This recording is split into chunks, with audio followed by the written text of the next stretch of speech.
This is MacVoices TV. This edition of MacVoices TV is brought to you by Smile, the makers of PDF Pen and Text Expander, tools for your Mac, iPhone, and iPad. Download free demos of these and more at smilesoftware.com.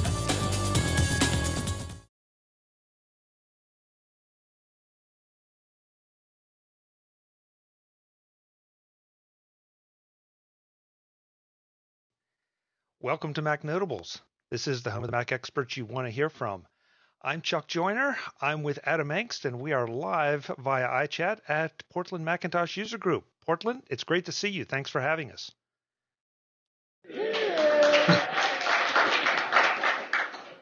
And Adam, thank you. It's been a while since you and I've had a chance to talk. Indeed. It's probably a meeting at 11 o'clock at night, our time. It's a little trickier for those of us on the East Coast. Yeah, but that's a detail, especially when you got such a great audience here. So I guess yes, and we can actually see them, which is one of the good things. Yeah. We'll jump right in. We'll talk about a few things, and then we'll take some questions from the audience, see what they want to hear about. Sure. But you and I have not talked since Mr. Jobs stepped down as Apple CEO, and yeah. I know you've had the opportunity to express your thinking elsewhere, but maybe now, a couple weeks later, there's a little different perspective, a little more perspective. Any particular thoughts on what it means for the current Apple and the future of Apple? Yeah, I don't think I've changed my beliefs all that much about it, and that's in part because,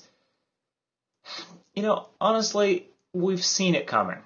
I mean, we've known this was going to come, frankly, for years. That sort of, it was always a question of when and how Apple would deal with it. But, with the kinds of health problems that Steve Jobs has had, it was clear that sooner or later he was going to wish to step down because it was going to just be too much trouble to be the CEO of one of the most powerful, dynamic companies around. I mean, it's hard enough being a CEO if you're the sort who goes out and plays golf all the time. But, he's got to be in there, dealing with stuff all the time, even with Tim Cook as COO. So, I was not surprised that he said, he could no longer, serve in the position, because that's got to be a tough position at the best of times. Yeah, when you think about what Apple has become under Steve's leadership, it really, you have to step back and appreciate just the burden that he does carry. And that's, as you said, if he were a normal CEO, but he's really the face of Apple, or has been the face of Apple. He has been credited rightly or wrongly, correctly or incorrectly, as the visionary force. That's a lot to carry on one man's shoulders, and especially someone who has had health problems. We don't like to belabor that fact, but it's still there. And one of the things that I think people, maybe those of us who pay attention realize, but those who think of Jobs a little bit more abstractly don't quite realize, is that he is always in those keynote presentations trying to give credit away. He never says, I this, I that. It is always we, us, our team, the team who did this. And, every one of those presentations, he would have the Apple employees in the audience stand up for applause and things like that. So, I think that there is a potentially mistaken impression that some people get that, that he's this great visionary and he has a huge ego because he thinks he's great. Whether or not he thinks he's great, he's really good about not trying to stand there and take all of the credit and all the limelight. He does put himself in public positions a lot of times, and has over the last number of years, but I think that's a carefully calculated move because he's the one that everyone's expecting to see.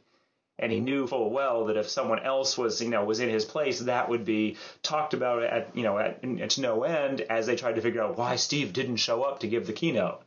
So, so I think he was, I don't want to say in an unwelcome position, but I think he knew that he needed to, slowly start extracting himself from that position, probably, frankly, for the last, 5, 6, 7 years. I haven't had really the time to go back and check, but I wanted to look at the past keynotes, Adam. I mean, for a long time, he has involved Phil Schiller, Tim Cook, a Oh, lot of yeah, different people. It's not like this is something new, because I've heard some totally. people say, well, this is calculated, that he's been shifting away from or trying to pull himself out of the limelight because of this, and I don't buy that. I think this has been the way it was for a long, long time, even pre health problems. Oh, yeah. I mean, no, to be fair, that's absolutely true. And all I can say is that, that it may have gone from simply trying to give credit where credit was due and involving other people to pulling back because at some point they knew that that was going to be required. I mean, the activity may be the same, but the reason behind it may have been different. And so, I mean, I still remember Phil Schiller jumping off the platform when they introduced Airport, holding an iBook, playing video so that they could show him, I mean, and Schiller took some flack for that. I mean, he got the Demo Boy, moniker for that stunt. And then I remember at the last Macworld New York when Apple had already pulled, basically said we're not going to do this again. Greg Joswiak, who's known as Jaws, did the presentation, and he was very funny. I mean, he did a great keynote, considering that he knew that he was there sort of instead of, and people really wanted to see Jobs, and that he was second, sort of the second fiddle. But he did a great job with that presentation, and it was funny, and he made the appropriate jokes about how he wasn't really Jobs, but he sounded like it, and so Apple has a lot of good people, and that's really the lesson to take away from this, is that all of these people are really good at what they do, and they've been watching Steve Jobs for, last 10, 12 years. So, there is no question that those kinds of behaviors and attitudes are well inoculated within the Apple executive team. So where does Apple go from here? And I don't mean that to sound like the doomsday people. It's just a question of now Apple may not quite have that same rock star CEO, that same rock star public face. And I frankly think that Tim Cook would be making a mistake if he even tried to duplicate it. It's going to go through a complete change. Any predictions or any thoughts on how that change will occur and what it might mean to all of us? Well, I saw an interesting comment by John Gruber, actually, which was, and he had fully admitted this was utterly oversimplifying, but the things that Apple has done really well over the past few years fall into two camps. There's the sort of the design and, the kind of things that Jobs was always known for, making the iPad look just so, making everything really, really the perfect feel, the perfect weight, within the design constraints, all that sort of thing. So the Jobs on the one hand, and then Apple did it for a cheap price. I mean, they actually have done something that all other manufacturers have really struggled to equal. And and Gruber made the point that that's sort of the Tim Cook side of the equation. That he was making sure they hit the supply chain, that they got the good contracts, that they bought up all the parts at huge discounts so that they could make these devices cheap. And what Gruber went on to comment was the design stuff is copyable. That's what Apple's, in court with Samsung right now about is, does the Galaxy Tab look exactly like an iPad or not? Because you can look at an iPad and you can look at a Galaxy Tab and they look pretty similar. But what Samsung can't compete with, and what no one everyone's been scared stiff by, is Apple's pricing and how they manufacture these things in quantity and and ship them on time, and they don't run out of them after the first couple of days. And I mean, the level of sales of some of the early devices is insane. I mean, everyone's going to run out of those. But that's the part that actually you can't copy. So that's just good hard business work. And so even if Apple suffers a little bit on sort of the Jobs of attention to detail and perfectionism, pretty clearly they've turned the whole supply chain, getting the prices down, while obviously maintaining margins where they can. They've turned that into an art form as well, and I don't see that changing one bit, because I don't think that was ever Steve Jobs' strength. I mean, he wasn't interested in those kinds of details. Well, doesn't a lot of that fall to Tim Cook? He was I guess, a distribution and Yeah, operations guy before precisely. his life at Apple. He was chief operations officer, so that was Gruber's point, is sort of, if you want to see these two sides of Apple's success, the design and the execution. Design can be copied. Maybe you go to court a lot over it, but execution, hard to copy execution. I mean, everyone knows what to do. It's just a matter of doing it. And let's talk about execution. You've pointed out one area, but the execution of the Apple stores, the execution of the product launches we've seen, and the subsequent product launches, the follow-ups, the iPad 2 and iPhone 2, 3, 4, apparently impending 5. It's just a staggering, pardon me, it's just a staggering array of well-done events, of well-done products. And it makes you forget about the price point to a large degree. It's more a question of how long do I wait before I buy it, not if I'm going to buy it. Well, that's us. I mean, I think for us it really is sort of a foregone conclusion that we're going to buy it, because it's kind of what we do. We sort of have to, and we have 3 iPads in the house now, which is actually kind of one too many. But we needed to have an iPad 2, and we needed the 2 iPad 1s for various reasons. But yes, Apple does do an extremely good job, and I think in part they've bottled it. That you come up with a way of doing things, and if it works, you keep doing it that way. So if you look back at various different keynotes, I mean, Steve Jobs' keynotes are almost rote at this point. He opens with the numbers. He says how successful things are. It's a bunch of very carefully presented numbers to make Apple look good. There's the segue into one new product, and then the demo, and the segue into the next new product. Again, it's not that they're doing anything unique every time. They've just hit a good formula. And actually, I saw Jeff Bezos of Amazon, I forget which Kindle it was he was showing off, maybe the DX at some event in New York. And they were clearly trying to mimic Apple. And clearly not quite getting it. That again, you can look at what Apple does in a keynote and say, oh, we'll just do all that. Turns out it's not as easy as it looks. There's a whole lot of preparation. There's a whole lot of background stuff that makes it look that smooth and that easy.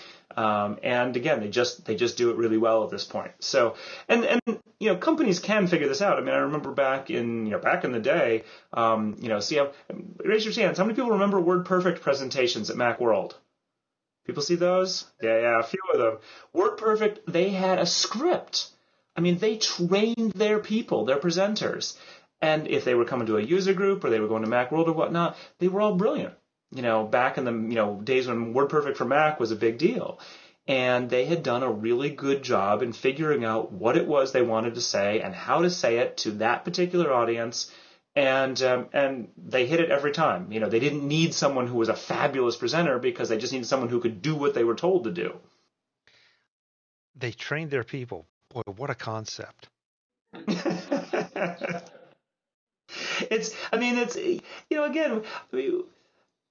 I sort of hate to like pop the cult bubble, but a whole lot of what makes Apple really great is just doing a good job day in and day out.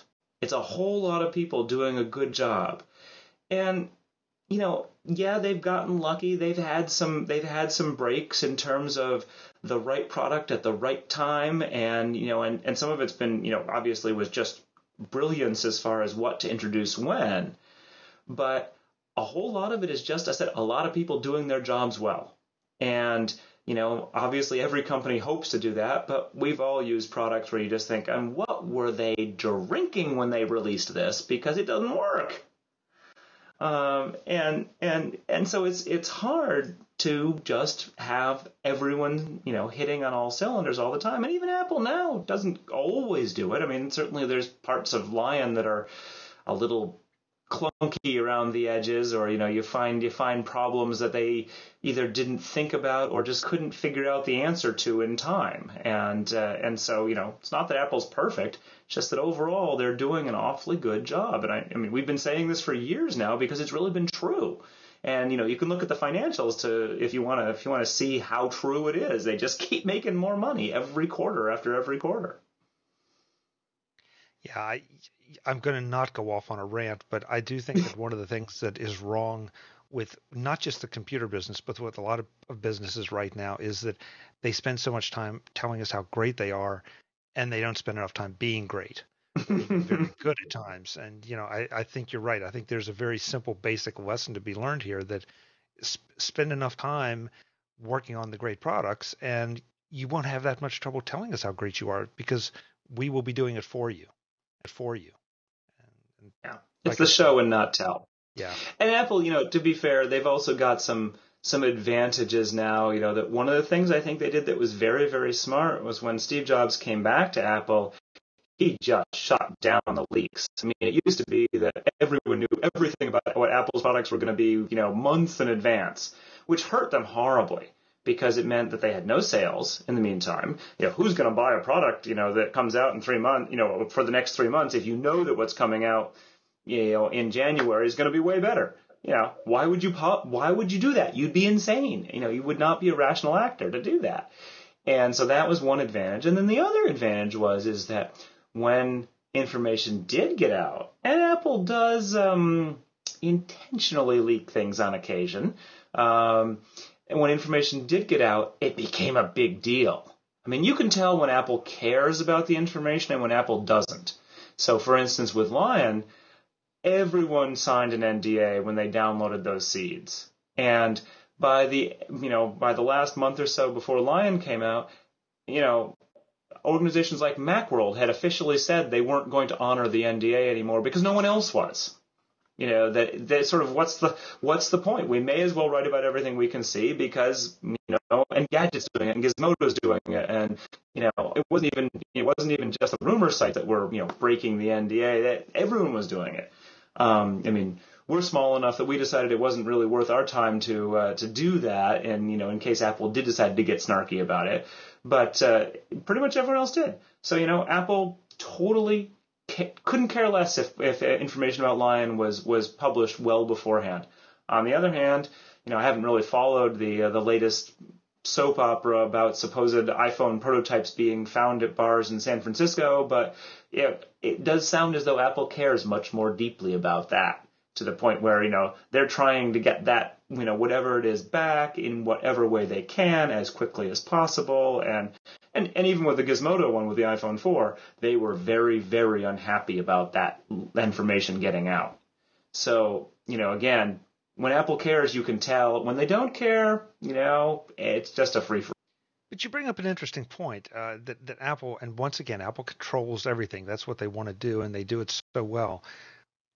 But your comment about they don't want information released on certain products too early, yet they've developed almost to perfection the announcing of products and then a ship date to maybe even 3 months later, where this frenzy builds up that I'm thinking really of the iPad 1 and the iPhone. We couldn't wait. People were holding off buying new phones until the iPhone came out. The first generation, sight unseen, people had already decided that's what I want and I'm going to wait. And I was one of them because my contract was up. I needed a new phone, and I suffered for a few months waiting for that first iPhone. Oh, but see, in that case, it's brilliance because you're cannibalizing other guys' sales, not yours. It's only when someone's going to be buying, not buying your computer because they're waiting for the next one that you want to be very, very careful. Yeah, if you can take out the other guys, I mean, that's the classic fear, uncertainty, and doubt. Or in this case, put a little more positive spin on it. It's that pot of gold out there that's just waiting. In 3 months, your life is going to be perfect because you'll have this amazing, amazing thing that it actually becomes all the more amazing because you don't know hardly anything about it. they're very careful about what they present so that it is just more and more attractive. And so, I guess, sort of to loop it all together, this is the kind of thing where Apple has figured this out as a company. This is not Steve Jobs. And this kind of behavior is not going to change. So, whether it's the iPhone 5 or the iPad 3, we're going to see the same kind of things going on. And, I have to believe that, that there's people at Apple who understand exactly what Apple used to do or what Steve Jobs used to do in terms of saying, this isn't good enough, make it better, so that they're really getting to the point where the quality is always as high as they need it to be to ship. And, they can improve it more then. But, the other thing I think that's worth noting is that Apple software gets updated. I mean, we've already seen 10.7.1 with Lion, 10.7.2's, in the works, and, iOS 5, the betas keep coming out according to all the rumors, because, Apple doesn't actually care about people talking about the iOS 5 beta as much. So that just builds the excitement. And so, even after iOS 5 ships, we'll see updates to that. So with the software, they don't have to be quite as perfect. They have a little bit more refining time. With the hardware, they have to be there. They can't make any mistakes. They can intentionally keep things out. Like the way the iPad 1 didn't have a camera, but the iPad 2 did. I cannot believe that Apple thought, oh, we never thought of putting a camera in. Let's put one in the iPad 2 because everyone wants it. No. They knew full well what they were doing with the iPad 1 and that it didn't have a camera and that they would add that to the iPad 2 because you got to have somewhere to go. You don't want to shoot your entire, everything you've got in the first product. You want to bring something out in the iPad 2 and then the iPad 3 and, you think the iPad 3 might have a Retina display? Seems like a good bit because that wasn't in the 2, They probably could have put it in the 2, might have been more expensive, all those things, but they want to, have some major new feature in each generation. It's not rocket science. And, it is, at the same time, I find it fascinating that they've got everyone utterly scared. That there was some in the industry, some report about how, companies don't want to do the Ultrabooks, the MacBook Air style computers because they're just a bit too, they don't think they can compete against the MacBook Air. I mean, since when do companies, say, oh, we better not, avoid this completely, this entire segment because Apple is there in the computer field. That's not what you're used to hearing from the computer market. They usually, it's okay, yeah, sure, Apple's got something, but we'll take the other 90%. And, the MacBook Air got them scared. So, hey, it's interesting to see. It's a nice change for those who've been kicked around for years and years and years. And it's nice that it's actually happening with real products that are really good. So we're not just getting some benefit from, who knows what change in trend or change in fashion. There's a word that's disappeared from the computer press almost completely, not completely, but almost, and certainly from a lot of our vocabularies, and that's netbook. Whatever happened to the netbooks? Yeah, they're still out there. I mean, the problem with netbooks, actually, is that they tried to differentiate themselves initially on size. And so they were really small and had horrible little keyboards and horrible little screens and just were nasty little computers.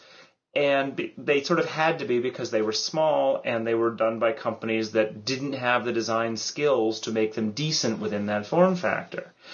But what happened, what changed is that when you make a computer like that, you not only make it very small, you make it very cheap. And so netbooks became synonymous with really cheap, nasty, horrible little screens and cheap, nasty, horrible little keyboards. Sorry, I'm betraying my biases here. And so basically, the problem with netbooks is they ceased to be a usable market because, I mean, who wants to be in a market where the computers have really low margins and really low prices? That's a sucky market to be in because it's there's no money there. And especially when you can't really do much, because anytime you want to spend the money to make a better netbook, you have increased your price, and then no one's going to buy it because the consumers have learned to expect that a netbook will be nasty, but at least will be cheap. And so, I think it was interesting watching how long it took Apple to come out with the 11-inch MacBook Air, because it was a while before I think even Apple could figure out quite how to design something that was good enough and bring it in at a reasonable price point, which is still a whole lot more than all the netbooks out there. But it's actually a usable, desirable machine, just like the iPad is. Whereas Yeah. I don't know how many people I saw come into our office carrying netbooks and, oh, this is the greatest thing, I can do this, do that. They'd unfold it and try to start to work on it, and you'd almost watch their hands cramp. I mean, it was kind of funny. And then 2 weeks later, they'd come back and no netbook. They wouldn't even talk about it. The first real typing I did was in high school chemistry lab, because we had to type up our lab reports, and our teacher in high school was very interested in that. And the lab reports, they sort of all had to be kind of the same. So the purpose of this lab is to find the blah blah blah blah. And so that's kind of my test whenever I have to. I'm sat down at a keyboard and need to type something. And so that's what I was at a trade show somewhere, I think a college, and there was a netbook there. I was like, oh, let's see if I can type this. I couldn't do it. I could not type my sentence. It just didn't work.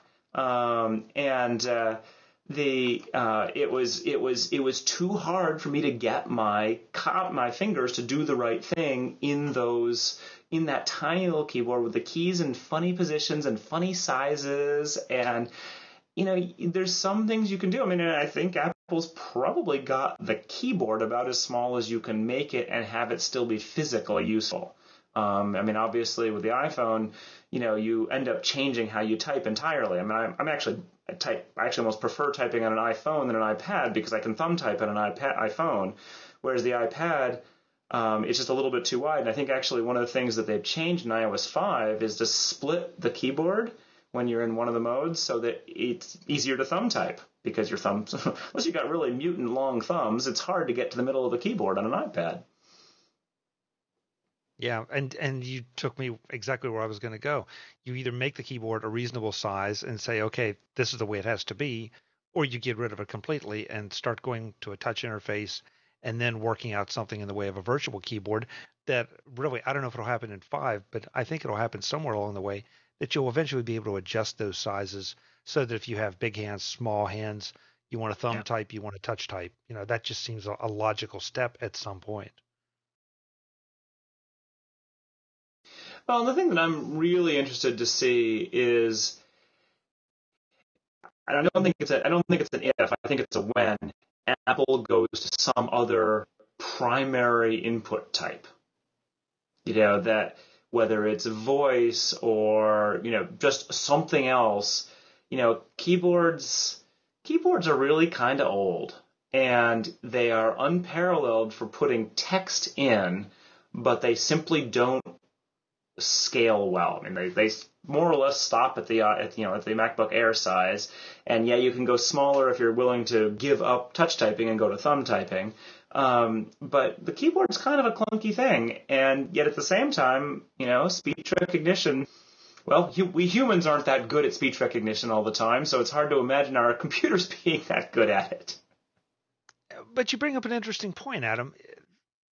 Text entry. I mean, that's what a lot of us did for a long time. But now we have touch devices and we have interface designers figuring out ways that we don't have to enter text as much. I mean, you do, obviously, and I do. But yes, now but I'm a dinosaur. So. I'm sorry. I'm a dinosaur, so that's why I have to do text. Yeah, but, we've shifted away. Now we can get a lot more done. I mean, real productive, honest to God work with this than with all of these. And that's a quantum leap that I'm not sure we have all appreciated just yet. I remember long ago, early 90s, when Tanya and I were both having trouble with our hands. She had repetitive stress syndrome, and I had carpal tunnel syndrome. And we met a guy in an airport. We were somewhere talking to him or something. He was a lawyer. And he had also had, carpal tunnel of some sort. And he said it was interesting because in the legal field, back in the early 90s, of course, it was common to have a secretary who would take dictation. And he had to really learn how to give dictation because, that he was having trouble with his hands. So, he actually would have preferred to type, but he couldn't. And in his particular job, he was able to have someone come in and write down what he said. And he said it was actually surprisingly hard. But he learned to do it and was capable of that now. But so I do wonder if it's one of those things where we'll need a skill, that we'll all have to sort of learn how to give dictation in it's like learning to talk to drag and dictate. You have to meet it more than halfway, really. And, but that's no question. The Dragons got a lot of smart people and they've been doing well for a long time. But, what happens when Apple says we're going to try to really set our minds to coming up with the next interface? No offense, but my money's on Apple. I agree. I mean, look how well some speech recognition works in the iPhone right now with some of the apps. And those are third parties. Those, for the most part, are not Apple's native apps. So yeah. I'm not sure we're 50, 60, 70% of the way there, but we're definitely on the right path. Yeah. Tristan, my son, is 12 now and wanted to start watching Star Trek. So we've been watching Star Trek Next Generation with him, which is fascinating because Next Generation started in the late 80s, if I remember correctly. And then it goes for, like 7 years or something. And it is truly, truly fascinating to see what technology they were coming up with. And they had to stay a little bit within the, sort of the canon of Star Trek. But, oh, man, does it look clunky. I mean, some of it is kind of still magical.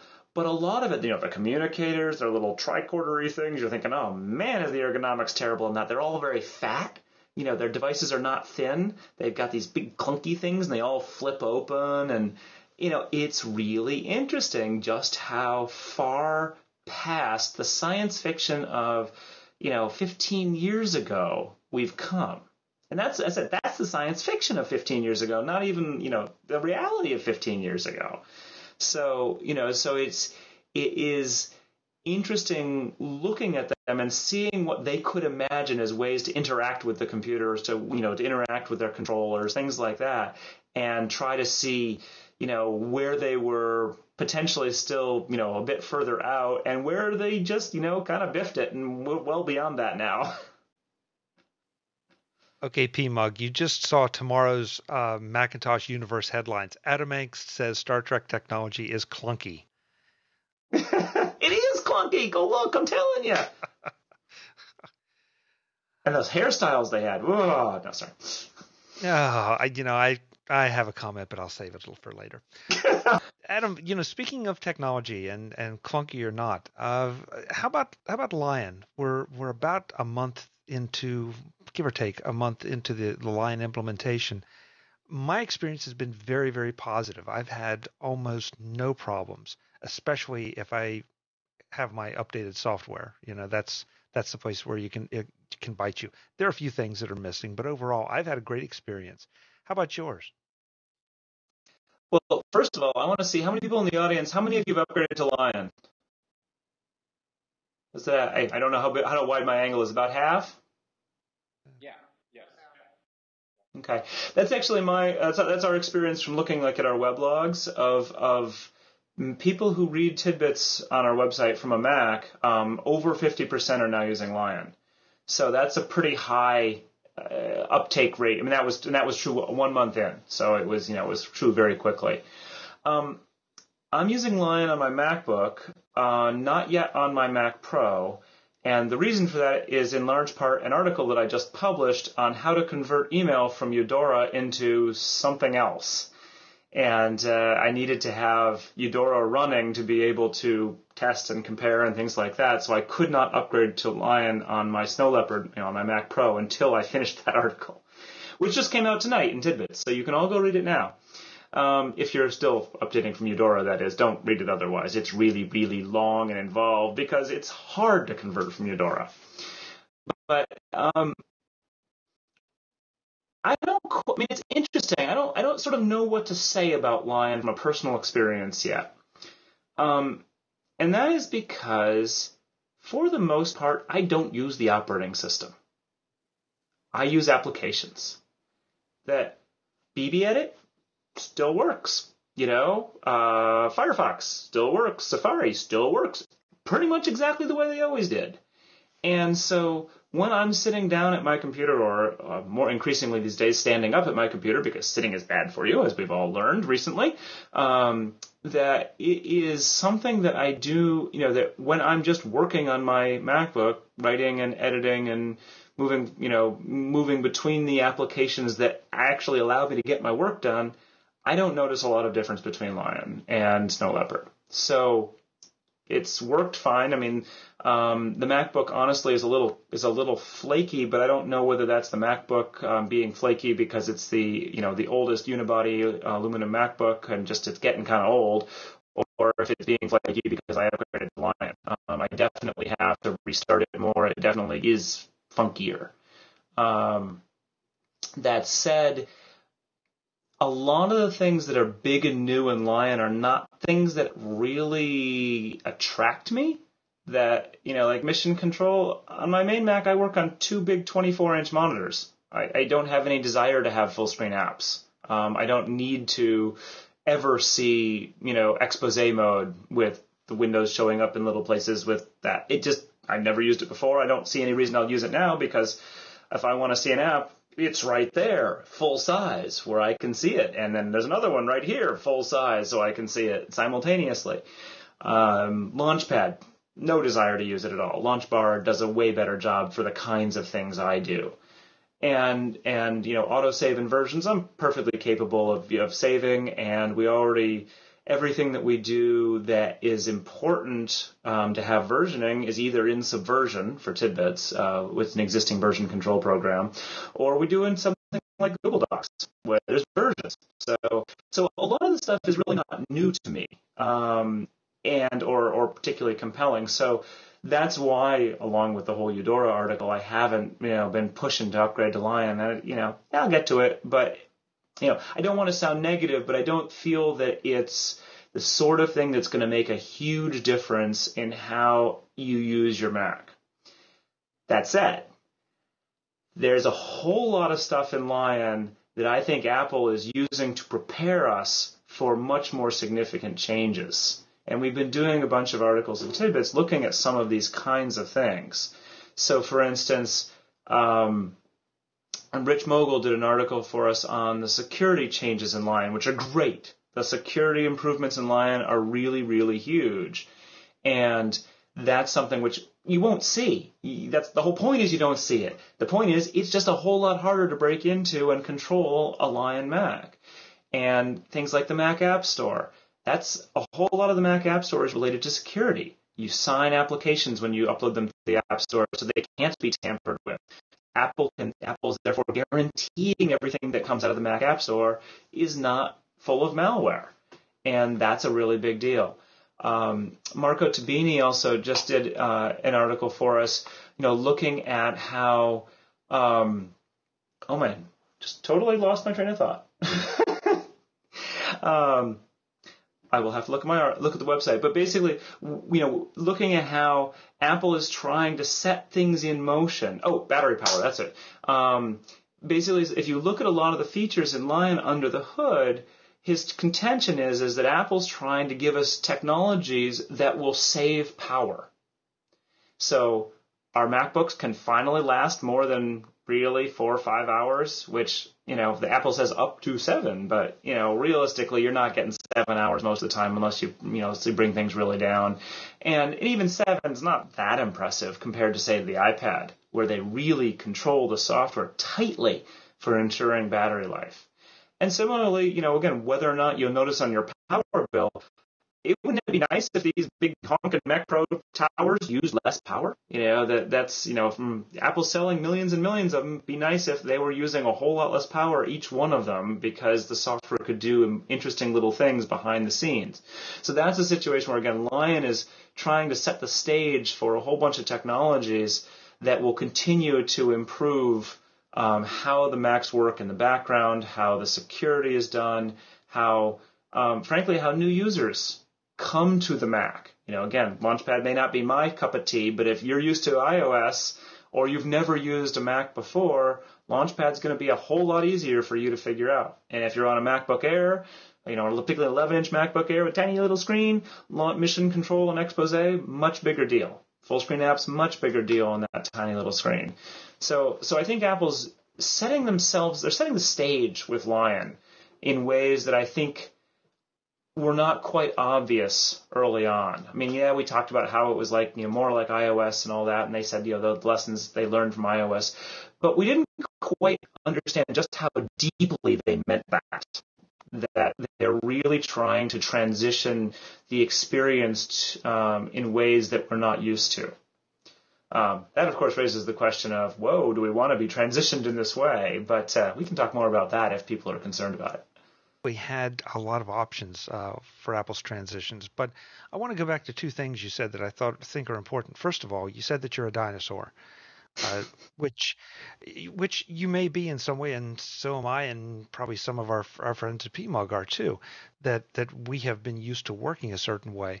But we're also all very much computer people, and I look at Lion, I look at Mission Control, I look at the application launcher, I look at all the things, including, frankly, the whole way up to the Mac App Store.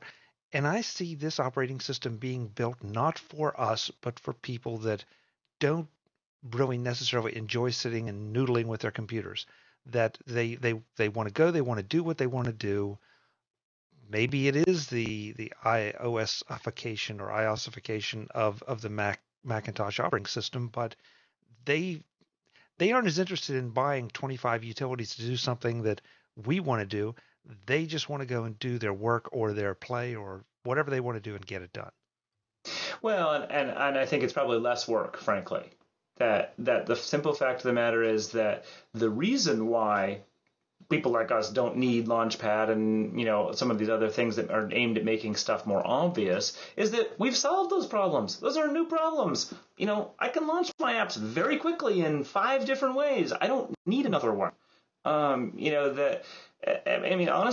the way I launch the apps that I use the most are the function keys at the top of my keyboard. And I've been doing that since 1991. This is not a new technique for me. I figured out early on that, if I hit F1 and it brings up whatever my writing tool of the year is, that can be really hardwired into my hands. F1 is writing, F2 is web browser, F3 is email, F4 is file transfer. And I change the programs periodically. It's not always the same program. But the fact is that when I think I need to write something, it's just a tap with my left hand. So I don't have to bring something up and think, oh, I'm using Word now, or I'm using BBEdit, or I'm using Nicest Writer. It's just right there. And maybe that doesn't work for other people, but as someone who had to figure out my own techniques way back when, I figured out ones that were very, very efficient for me. And what I don't see Apple doing, and again, it's entirely their prerogative, is I don't see them trying to make the Mac OS a lot more efficient. They're making it easier to use, they're making it more understandable, but they're not necessarily making it a whole lot more efficient to use. And that's fine. It's not, they're not what they're necessarily, not the market they're looking for. They've already got that market. But for the sake of being argumentative, they're not making it more efficient for you because you did figure those things out years ago. You have to argue, well, I can't talk. It's not fair. But you're right, because I've done the same thing. I've gone, I had a problem, I found a utility that solved my problem. But there are a lot of people coming to the Mac for the first time or getting more involved with the Mac. They don't want to have to figure it out. So Apple says, here, this is how you do it. We have versions. You don't have to worry about saving things. We're going to make sure you almost never lose anything ever again. Almost. Yeah, no, I mean that, and that's absolutely true. The concern that Apple is sort of leaving us behind is, I think, a valid concern, but I think it's misplaced, though. And the reason why I'll say that is that there's a simple fact that we can't overlook, which is that we need power user computers and an operating system that is not completely locked away from us and all of that to be able to write software. That is the power user usage scenario that I cannot see Apple getting away from anytime soon, in any way. That Apple developers need those computers to be able to do what they're going to do, to be able to write the iOS, for instance. I mean, iOS is coded, and it's coded on Macs, just like all the apps are coded on Macs. And so that, I do believe that we'll be seeing stuff move. Well, we'll be seeing the Mac, over here, and we'll be seeing iOS over here, and I think we'll be seeing, Macs not abandoning this spot, but more of them showing up more towards the iOS side of things. So I would not be in the slightest bit surprised to see Apple come out with a MacBook or a MacBook Air, some portable unit, because I think portable is much more interesting market to them, with 3G cell access, just like an iPad, and locked down to the Mac App Store in some form or fashion. It's only software you can get from the Mac App Store. File Vault turned on by default. All these things, so that it is a computer which is as secure and easy and controlled as possible. And, using iCloud to be able to download updates and restore it and back it up and all those things. I mean, they've developed it for iOS. They're not going to just ignore it for the Mac. They're bringing all that stuff to the Mac sooner or later because it's easier. And that will not be the only Mac, but boy, for a whole lot of people, it's going to be the best sort of Mac. It's interesting to watch Apple's market share expand. That means they're moving into different markets. Their user base is more diverse. Macs for a long time, I mean, they were either really basic machines for easy to use machines, scratching up basic, but really easy to use machines, or they were power tools, i.e. Final Cut Pro. Now we're seeing things spread out. There are a lot more people. And it's interesting to watch the different markets make different demands on Apple and have different expectations. And I respect them. I would not want to be in their shoes trying to address all the wants and needs of all those different markets. Well, I don't think Apple, in some sense, is trying to address their wants. One of the things that is important to know about Apple is they don't build the products people want. They don't try to figure out what people want and then build products to fit them. They build products that people are going to want once they see them. So that's one of the brilliances that Apple has had, and is one of the things that is indeed hard to do. They don't do customer surveys to figure out what product should come out next. And then there's another article we did sort of looking at this concept of what was different about Lion, that there's a whole lot of people out there who never got the desktop metaphor. They didn't have, they just never understood this, the trash can and the desktop, and you'd have documents and you'd file them in folders. And, if nothing else, young people totally don't get it. I mean, Tristan's 12. He's never seen an office. He has no idea what an office, sort of the 1950s office with the desk and the chair and the inbox and the outbox and the trash can. He's never seen one of those. He has no idea what that metaphor means. But I think even people who do at least understand the metaphor never got it. It never connected with them and resonated in a way where they could take it and understand it and then move on. And so a lot of the things that you see Apple doing now, like Launchpad and Mission Control, totally blowing the whole desktop metaphor away. Completely. Just different. And that's good. I mean, I think that is a good thing because they've already got those of us who understand the desktop metaphor. We're going to use the Mac no matter what. They're not taking it away. I mean, we still have our desktop and the disks line up on the right-hand side, and you can double-click them, and they open, and there's folders and all that kind of stuff. That's not changing. That's part of what I was saying when I was saying that Lion hasn't really changed too much about how I do my work. All the things that I'm used to being able to do in Snow Leopard, I can do in Lion. Maybe there's a few that are slightly different, but, for the most part, everything has just worked for me. But that whole audience of people who just never really quite put it together for whatever reason. I mean, that's interesting from Apple's perspective, because that's a really, really big audience. And sometimes they've already been computer users. I mean, these people, you can almost not do many jobs in this world today without using a computer. But that doesn't mean that you know more than literally the rote, click here, drag there, do this, and something happens. You have no idea why it works, anything else. You're just doing what someone showed you how to do once. And so breaking the metaphor might make it a whole lot easier for those people to get involved. And that's not a bad thing. It's interesting that we're seeing those metaphors broken by something that most of us saw for the first time, or a lot of it, on an iOS device. Yeah. And actually, just to, again, show that Apple's not perfect, the metaphors are being broken all over the place. And then they do address book and iCal and Lion, which are just awful. What were they thinking? They're trying to make them look like real-world analogs. Tristan's never seen a leather address book. I mean, that's a metaphor which only makes sense to people who had daykeepers, and day runners, and all those kind of time thingies where you had the big overstuffed envelope and you had a little system where you move the envelopes move the papers from page to page. That's a totally wrong and bad metaphor to be using, and it's so weird that they've decided to make it look like a physical object in just those two situations. Why? I don't know. Very, very odd. Yeah, that's a meeting I too would like to have been in. Maybe all I can assume is that they were sufficiently small pieces, and there wasn't enough oversight, and someone in the team is like, let's make it look like an address book. That'll be a good idea. We can do leather stitching. Woo! I don't know. Yeah, it's interesting, but I want to follow up too, and then I want to make sure we let the folks at PMUG get some questions in. Your point though about you use apps, you don't use the OS, and then you also said that they're not making the OS more efficient.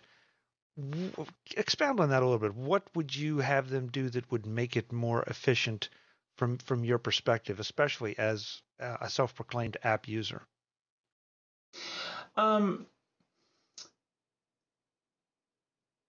It's an interesting question. I mean, in some sense, it's hard for me to say what should Apple do to make it more efficient, because I feel like I'm pretty.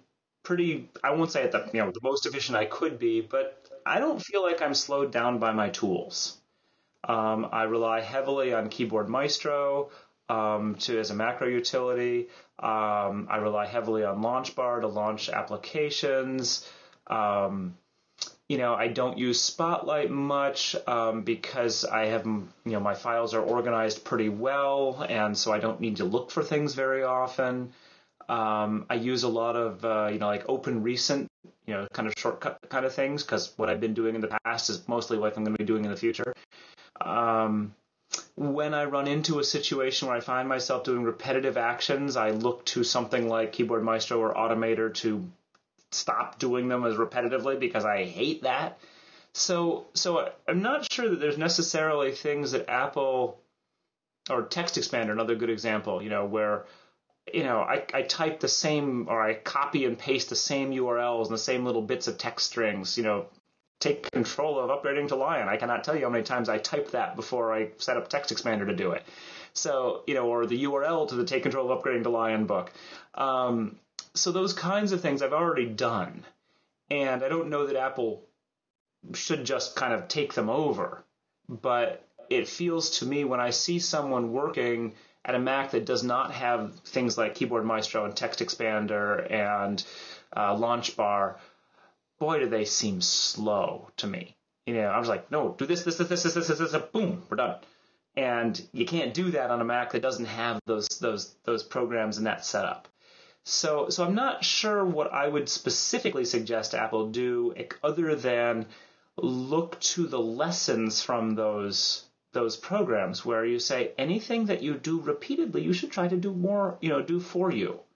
And they do some of that in iOS. I mean, you think about it, the automatic correction, which admittedly makes some really funny mistakes, but it's a good idea. It's trying to help you, and if you get into allowing it to help you, you can actually type a whole lot faster.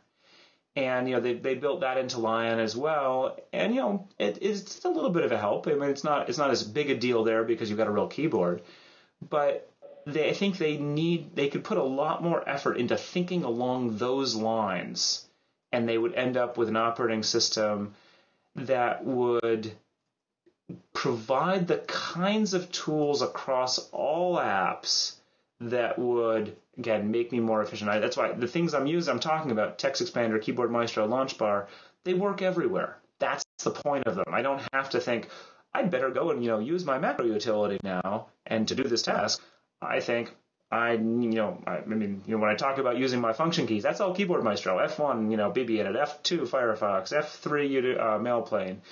That's all something where I don't have to think about where I am, what I'm doing. It just happens. And anytime you can reduce the amount of mental effort in a task that is really pretty easy, you speed up efficiency.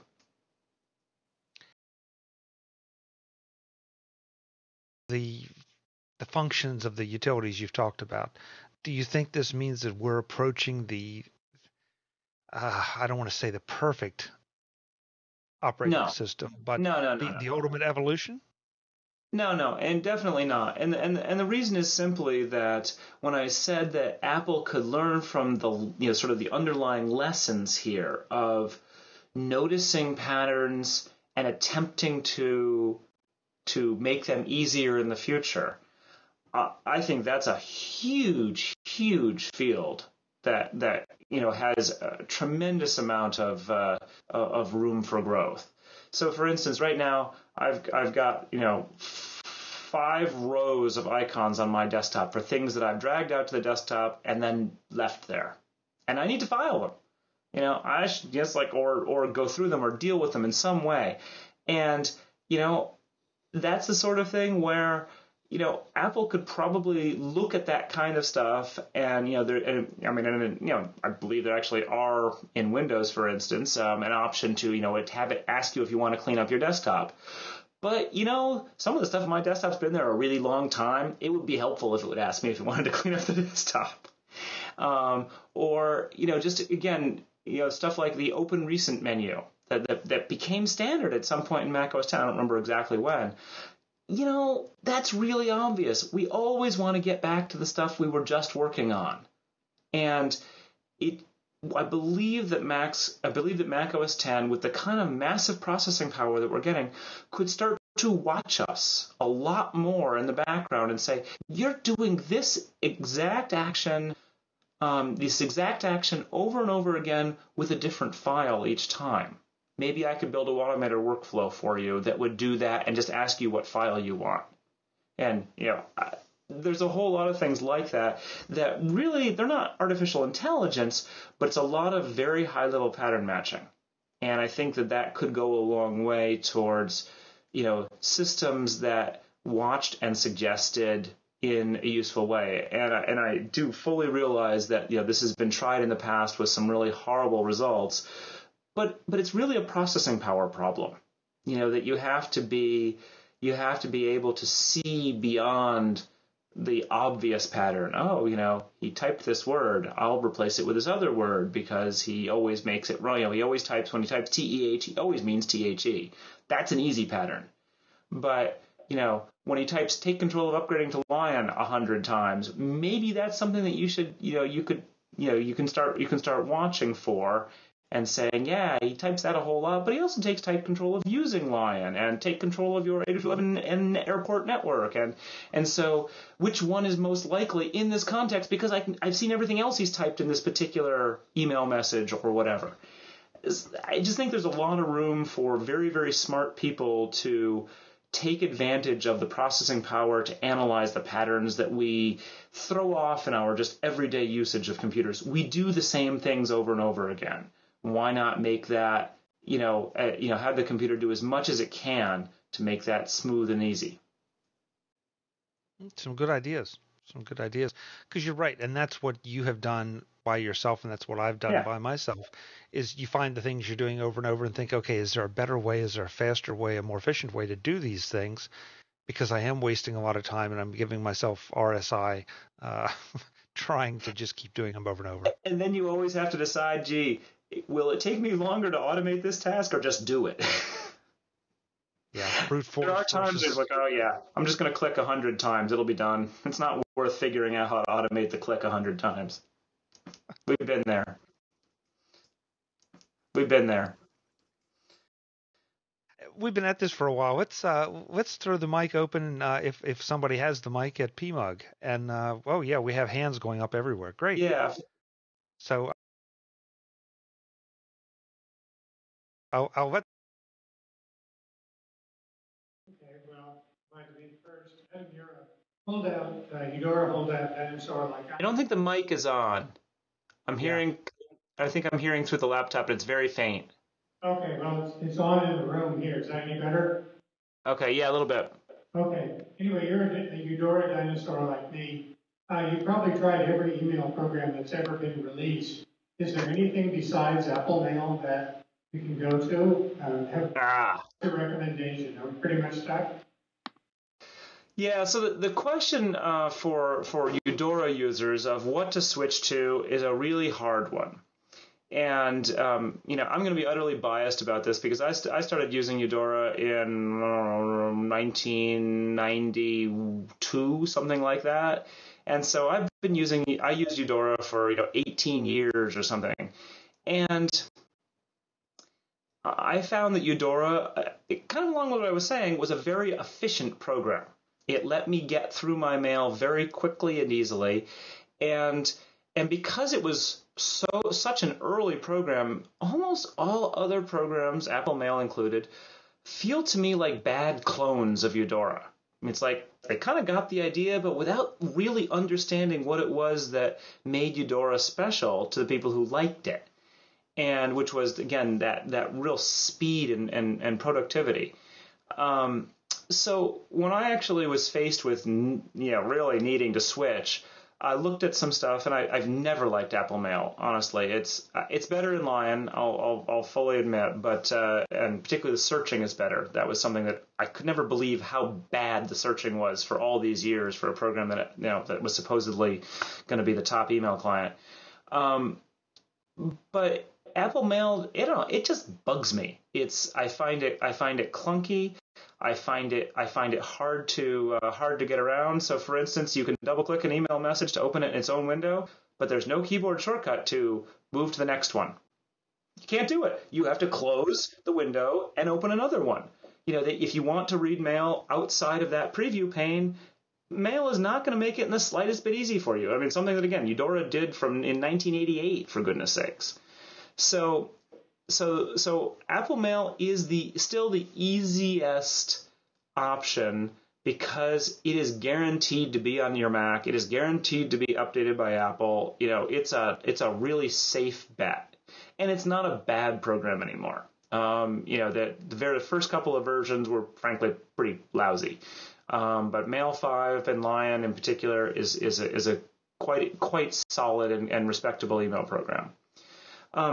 That said, when I looked at what I do with email, I was also frustrated with Eudora. Don't get me wrong. I mean, Eudora did many things right, but I did not want Eudora just to continue the way Eudora was forever. That what I liked about Eudora was that underlying philosophy of how do we make email faster and better and easier to use all the time that Steve Dorner and crew really brought in. And that was dropping away in the last few years of Eudora as well, because they were just totally hamstrung by their code base, and they were in a situation where they were trying to sell an email program in a world where they were all free. It was a very hard row to hoe.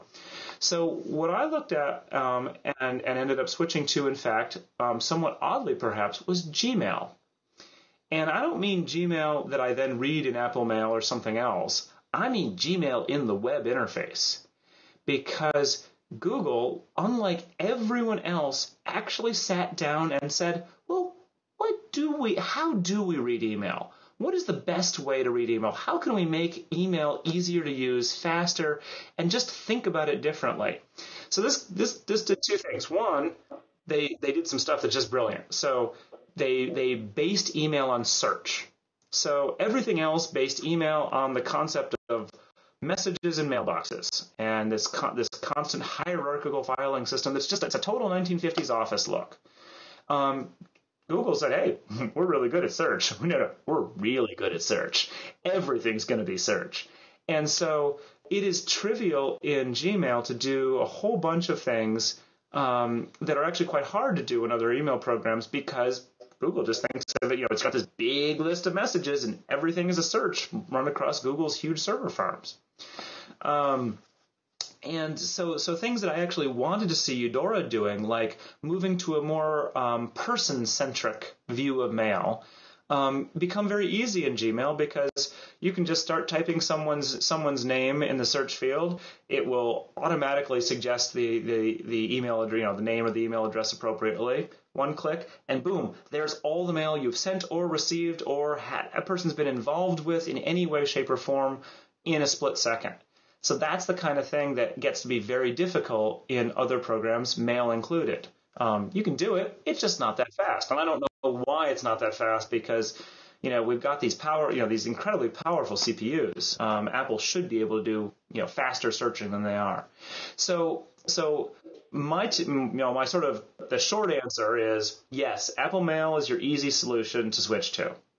If you want to do something that is not a bad clone of Eudora and it just requires a completely different way of thinking, and so that you don't sort of feel like you're constantly being pushed in a direction you don't want to be by a program that's just a clone, try Gmail. If you want to stick as much with Eudora-like behavior as possible, there's a program called MailForge from Infinity Data Systems that was designed explicitly to be a Eudora replacement, and it's supposed to look and work as much like classic Eudora as possible. Honestly, felt a little clunky to me, but it's worth a look if you're really wedded to the way Eudora looks and functions. And there's certainly plenty of other good email programs out there. Don't get me wrong. Thunderbird is not terrible. Postbox is a nice improvement on Thunderbird, although I had some real troubles importing into it. I wouldn't recommend Eudora Open Source Edition, which was the open source version that some of the Eudora programmers worked on. It just frankly feels like it's not going to go anywhere. It doesn't feel like it's getting the kind of developer attention it needs to be the sort of thing you want to depend on. So, and then, you can look further afield. There's, CTM development has PowerMail. Mailsmith is still available. None of these are bad programs. They are mostly just different mindsets that still feel to me like Eudora clones. And so, if you love filtering, that filtering is just really key. Mailsmith is going to be your best bet, but a Mailsmith doesn't do IMAP. So, it's IMAP or filters if you want Mailsmith, and Mailsmith is free, but there's just all sorts of things to look at if you decide that neither Apple Mail nor Gmail is the thing. And also, if you're, for whatever reason, in a Microsoft heavy environment, there's Outlook for the Mac now, which is sort of the new version of Entourage. And, not necessarily a great email program, but certainly not terrible. Long answer to an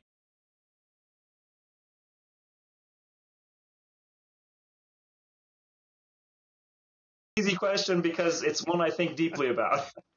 Second, because thanks to Adam in small part and Joe Kissel in large part, I did exactly what Adam's talking about. I was a huge PowerMail user, and I switched over to Gmail because they made me rethink what I did with my email and what I needed to do with my email instead of what I'd always been doing with my email.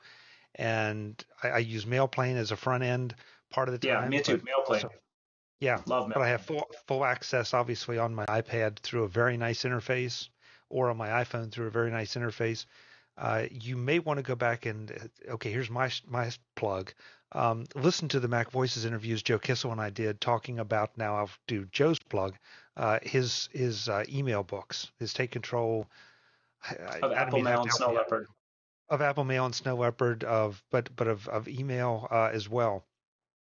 there's some great points in there and some good discussions about some of this rethinking that might help you make the transition Adam's talking about.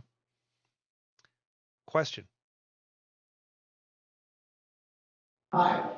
I was looking at the new Mac Minis, and they have a card slot that's stuck in the back of the computer for an SD card. And it just seemed kind of insane to me to put it there. It's like, are they, I'm just wondering, what is the reason? Is it some obsession with a clean front panel in front, or it just seems like form not following function here. I stick it all the way back there where you can't get it. You want to put in an SD card. And I just like, is this likely to change? So if I heard everything correctly, you're saying that sort of why is Apple putting the card slot in the back of the Mac Mini where it's frankly pretty hard to reach, and yeah, I think this is purely form over function. That from Apple's perspective, the front of the Mac Mini is a gorgeous, clean clean lines, no breaks in it, no nothing like that. Especially now they've ditched the optical drive, and so I think that's part of it. The other thing with the Mac Mini that you always have to keep in mind is it's pretty small, and so there's not necessarily a lot of room inside to just put things wherever you might want to. Sometimes there are requirements just from how you design things and where they have to go. I'm not actually too perturbed about the Mac Mini, just sort of as I said, because there's you can kind of see why they don't want it on the front, from a design standpoint. But we actually did an article a while back about the iMac, which has the optical drive on the right, and just below it, in the same orientation, the SD card slot. And the guy who wrote the article, a friend of ours, at first he was very careful, and he'd lean over and put it in carefully. And after a while, he got good. He just whack it in there, and then he whacked it right into the optical drive slot. And it took him a while to get it out of there because there's the kind of the curtains that prevent you from keep the dust from getting in. And so he actually asked on one of our internal mailing lists how to do this, and people had to come up with ideas, and you got to kind of shake it out honestly, but it's a 27-inch iMac's a little hard to shake, and you don't want to drop it. And so in thinking about what Apple had done wrong there, it was less clear. Or I shouldn't say, it was more clear that was a mistake, because it's on the side anyway. There's no reason why the SD card slot had to be right underneath the optical drive. It had to be in exactly the same orientation. It could have been on the other side. It could have been flipped 100, or 90 degrees. It could have been, at the bottom of the case rather than the top.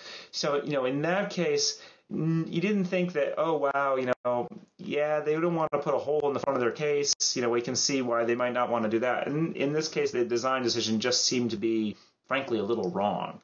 Maybe the case wasn't quite wide enough, but, there were a lot of possibilities that they could have taken with the iMac, which aren't really as possible with the Mac Mini.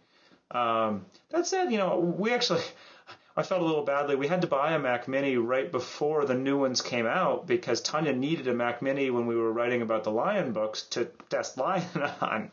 We didn't have any other Macs in the house that were sort of appropriate for that. And just because they, we tend to buy Macs relatively slowly, actually, and Lion had its system requirements prevented it. So I was like, the new Mac Mini comes out with Lion. I'm like, oh, I hate buying a Mac, a month before month and a half before the new ones come out, and we knew it was going to happen. But even the ones with the optical drive, still pretty slick, and did have that card slot. I just used it for the first time this weekend. I didn't know it had a card slot offhand until a friend came with a SD card that we couldn't just read in our cameras. So I was happy to have the card slot there, even if it was in a weird position. So I hope that answered it. I do believe it's more form than function. Yes. We have about 10 minutes left. Another question here in the audience. I'm interested in replacements for Quicken. And you had an article, Adam, in your tidbits and promised a follow-up for that Yes. article. Tomorrow. Well, that was my question. How's that for service? Yes, very good. But I'm also curious as to why you think Intuit is shooting itself in the foot with their behavior around Quicken. I didn't quite hear the last bit. Why is Intuit shooting itself in the foot? Oh, that's Intuit. Intuit's really good at shooting itself in the foot. It's been doing it for years. I just think they enjoy it. We'd now like to say hello to all the folks at Intuit. Oh, sorry. Is anyone Intuit in the audience? No, seriously. I mean, Intuit's a very funny company. Because they've had the top Macintosh personal finance software for years and years and years, and they're constantly Mac's not big enough for us. Let's pull out. People scream, oh well, okay, we'll get back in the market if you insist, and they don't seem interested, and that they're not interested. Then frankly, I think we shouldn't be interested. There's a whole lot of competitors out there. I can't say that anyone is exactly the same as Quicken and as good as Quicken in every imaginable way, but I don't think most people need everything that's in Quicken. And what we hope to publish tomorrow is that I finally have all the data, and I just have to I was putting out the tidbits issue today, so I didn't get a chance to look at it. I hope to get that article posted tomorrow, where basically we just had interview questions for all the developers, because there's so many of these programs, and even if you were a personal finance expert, you could not test them sufficiently to determine all this information. So we just asked. It was like, so, does your program do this? Does it do that? And let us know. And we heard back from, I want to say 6 or 7 of them, maybe 8. Definitely not everyone. A lot of people ignored us, and so that's their loss, not mine.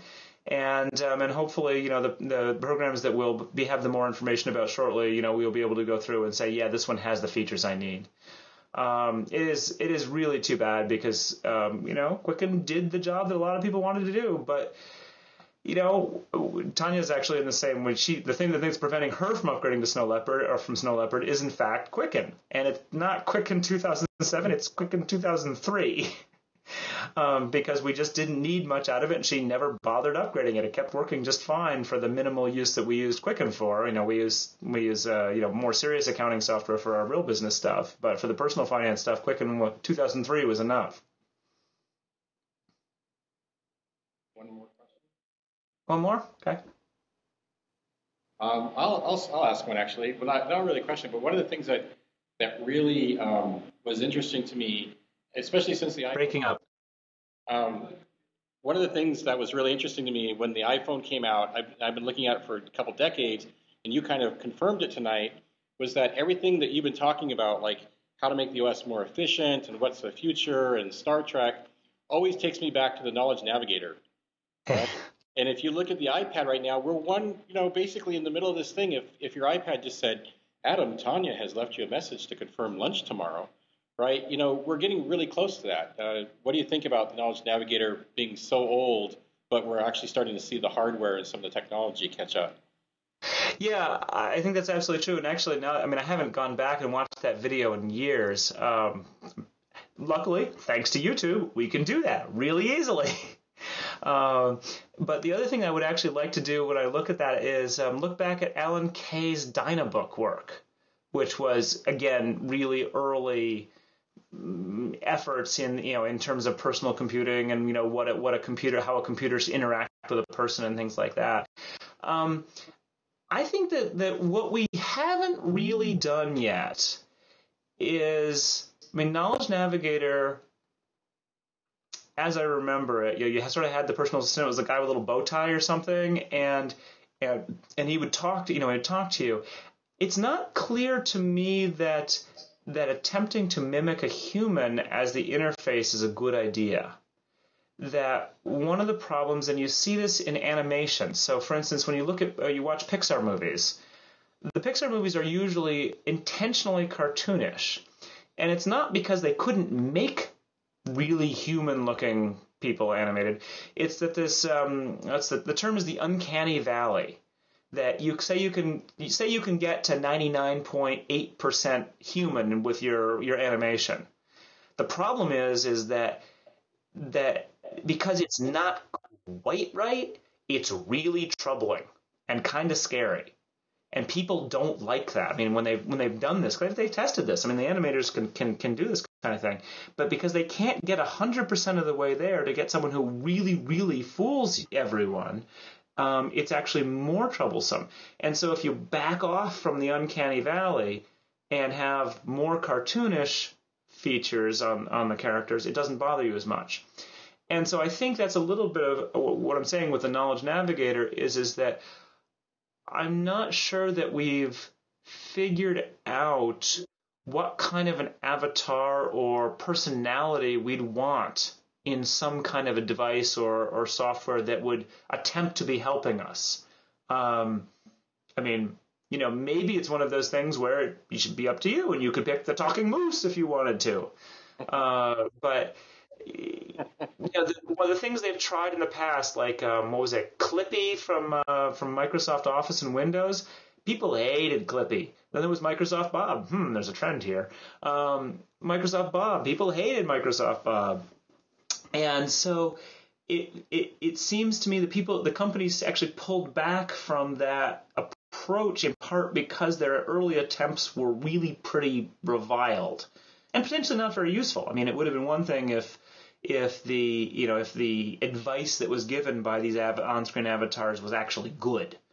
And maybe that's part of the problem, that they were not actually doing enough for you so that you were just irritated by them rather than thinking, oh, that's a big help, thanks. And I don't have an answer to that yet. I have to assume that people at the MIT Media Lab and some of the big human-computer interaction schools around the country have put a whole lot of effort into that kind of thing to research what it is that people find acceptable in terms of non-human assistance. That there's got to be research in that, but I don't know what it is, and hopefully we'll start to see some of it. Again, I have to believe that Apple's doing a lot of that stuff right now. They've got so much money. They know they've got to keep innovating. There's got to be a ton of research going on in Apple that we don't even have any clue about now, because they have in fact shut that down. I mean, it used to be Apple R&D was kind of a big deal, and you heard about it. You heard about the people who went in, and now it's like Willy Wonka and the Chocolate Factory. Nothing ever goes in, nothing ever comes out. So, at least until it's ready for a product, and maybe they're working on something like that. All right. And Adam, don't you think that we've learned as users, and Apple has learned as a hardware and software manufacturer, a lot more about the way we all manage and consume and use and manipulate information than even when in those early days? I mean, that really was a fantasy piece. It was a science fiction piece almost. It was a vision piece. But now you think about the amount of information we deal with in our Twitter feeds and our Facebook feeds and all of that. That kind of interface, as intriguing as it was for the time, I'm not sure it could possibly keep up. I mean, you'd be sitting there the whole time listening to your little guy with the bow tie talk. The other thing I wanted to say briefly, I just sort of thought about, and I guess this goes back a little bit to watching Star Trek, because they obviously have different ways of interacting with their technology, and those have to be good for video. I mean, they have to be dramatic. But every time Captain Picard says set course to such and such warp 3, and the ensign says aye Captain, or whatever, or course set, and then they have to wait for him to say engage. It's like it's really inefficient. I mean, it's one of those things where you think that's purely dramatic, but it does reveal a little bit of if you were running an interface where you had to say, you do this sometimes, in fact, say you're navigating to using Navigon or Garmin's app on the iPhone or something like that, you go pretty quickly to setting your course and saying take me there. And you have to drive there, of course. Unfortunately, they can't just warp there, but you're doing all of the same kinds of things, and sometimes it might be faster to do a voice, and other times maybe not. And a lot of these tasks that we do every day, we're moving files around, writing things up, switching between applications. I think that we have pretty quick interactions now, and it's not clear to me that switching them to voice, for instance, would make them faster. That that we have evolved what is essentially a very, very precise and compact language for making these actions happen, and replacing that is not going to be non-trivial. Again, we all, back in the day, we all laughed at the command line people, but the command line people, for some things, are way faster than we are. And was true then, it's true now. And, there's times when I drop down to the command line to do things because it's just a whole lot faster. And I'm not good enough with the command line to really do that a lot, but clearly that language, if you understand it, can be very efficient and very productive. And so, moving to a graphical interface, much easier. Just as, say, talking to the computer might be much easier. But do you want to have a 5-minute conversation just to move an icon to the trash? No. You just want to go whoop and you're done, or select it and hit Command Delete even faster. There's a whole lot of shortcuts and ways that we've tightened the language of tasks that we perform, and I think it will be tricky to replace that, or to give us another language that has the same level of elegance. That when you evolve a language over a long period of time, you really do cut out the wasted stuff. So hopefully some of these human-computer interaction people have linguists on staff to tell them about how language works too, and the language of moving things around. So. Hi guys, we have to get out of the building in the next couple of minutes. So, Chuck, you want to do the final? Yes, thank you. Thank you, everyone, for having us at Portland Macintosh User Group. We really appreciate it. It's been a lot of fun. We hope to do it again. Thank you. Adam, it's a blast as always. Folks, please visit both the MacNotables and MacVoices TV websites. Adam's mentioned a number of programs. We've talked about a lot of things. I'll try to have links to everything in the show notes so you can find them easily, hopefully with a little luck, including the Knowledge Navigator video that we just dissected. Until the next time, MacNotables is the home of the Mac experts you want to hear from. Look out. We may be coming to your Macintosh user group soon. Thanks for watching. Thank you, folks. Thank you, Chuck. Thanks, Adam. Thanks, guys. Go get out of the building.